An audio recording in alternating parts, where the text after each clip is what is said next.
Trace going to keep it, and he slips down. Trace hurt his left knee there. He went down really awkward. Lamar comes in for 4th down and 5. Jackson trying to throw for it, and he's got it. Marquise Brown hangs onto the football and scores. This is for 55. And Justin Tucker has done it for Baltimore.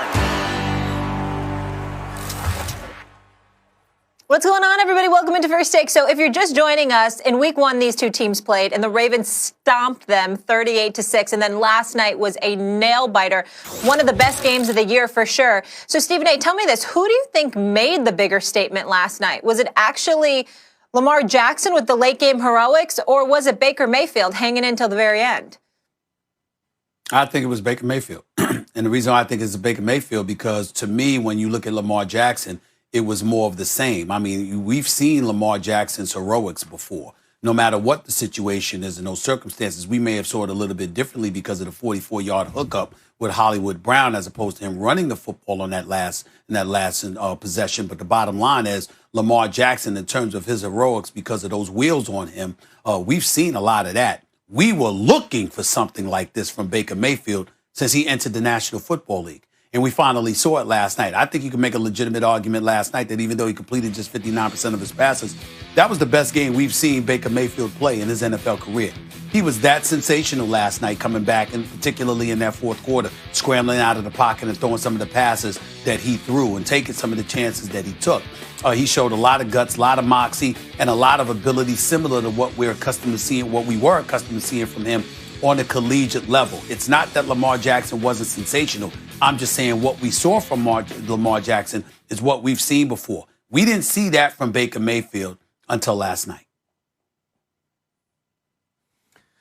I'm taking nothing away from Baker Mayfield. He was excellent, and he deserves praise today. He's really grown as a quarterback, and as I keep saying, 4 head coaches in a little more than 2 years. Remember Alex Smith in the beginning of his career with all those offensive coordinators, first overall pick? When he got in a stable situation with a good coach, things went well. I'm hoping that it continues with Baker Mayfield, because that was really something, an excellent performance. The bigger statement was made by Lamar Jackson, the reigning and defending NFL regular season MVP. Stephen A., when Lamar Jackson was in the game, they had a 14-point lead. Now, you could say they got it. You know, there were 9 rushing touchdowns in the game. There were touchdowns running the ball on both sides. And if you want to say that we all know Lamar Jackson can run and the threat of the run helps him in the passing game, well, yeah, but that's a real thing, and it'll continue to be a thing in the playoffs and against good teams. The threat of Lamar Jackson's run opens up some opportunities for him in the passing game, of course. Now, I got to say this. The big picture here is that Lamar Jackson's in the game. They're up 14. McSorley comes in. It falls apart. Baker looks great. And when they needed Lamar Jackson most, on 4th down, really with the game on the line, 4th and 5, Lamar Jackson comes hobbling out of the locker room and completes a 44-yard pass for a touchdown, for the go-ahead touchdown with the season on the line. As you said, and I pointed out earlier, Baker's sitting there on the sidelines nodding like, okay, my turn. And he did it. Hats off to him. Did that demoralize the Ravens, or did the Ravens believe in their leader? Baltimore believed in their leader. And you know why, Stephen A.? With the game on the line, he then completed 4 passes to get them into field goal range. Now, they have the greatest field goal kicker of all time, fine. But you need to get into range in order to win the game. And he had to pass the ball in order to do it.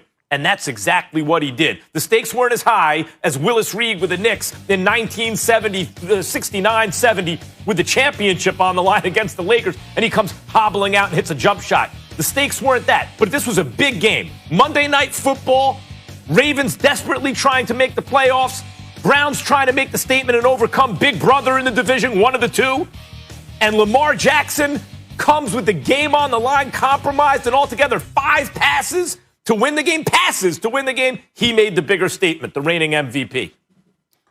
Well, first of all, you can look at it that way, but first of all, Lamar Jackson's lucky he had his kicker as opposed to Dan Bailey in Minnesota. He had Dan Bailey. It might have been a different ball game. My God, how awful he looked this past Sunday and missing those 3 field goals he missed for the Vikings. But having said all of that, to get back on track here, Let's remember that Baker Mayfield can't play defense. All you can do is what you can do. So Baker Mayfield was operating at a 14-point deficit. Baker Mayfield was the one that led them to 22 points in the fourth quarter. Baker Mayfield was the one that repeatedly drove them downfield and put them in a position of go-ahead scores. He can't play defense for the Browns. That's not his position. But you can make an argument that he was under immense pressure similar to that of Lamar Jackson. Lamar Jackson just had the ball last, and that's what it comes down to. But when you consider the kind of heat that Baker Mayfield has been taking from everybody, myself included, the kind of question marks we had about him, the way we were starving to see something that was reminiscent of someone worthy of being the number one overall pick in an NFL draft, the kind of question marks that came associated with him.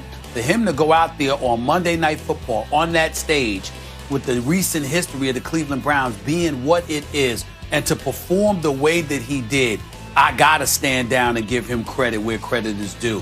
That was the bigger thing to me. Lamar Jackson was pretty much more of the same because of his electrifying running ability. Baker Mayfield showed me something.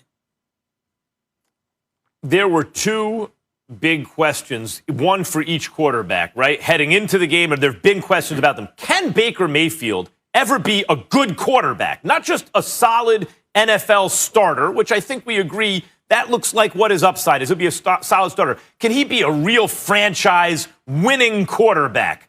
And he showed that last night. He can do that. We saw that last night when we maybe wrote him off. The question for Lamar, I think, was a bigger question. Can he win when the pressure's on? He was almost undefeated in his career, except for when it mattered most. Then he was 0-6 against the Chiefs in the playoffs, right against the Steelers with Roethlisberger.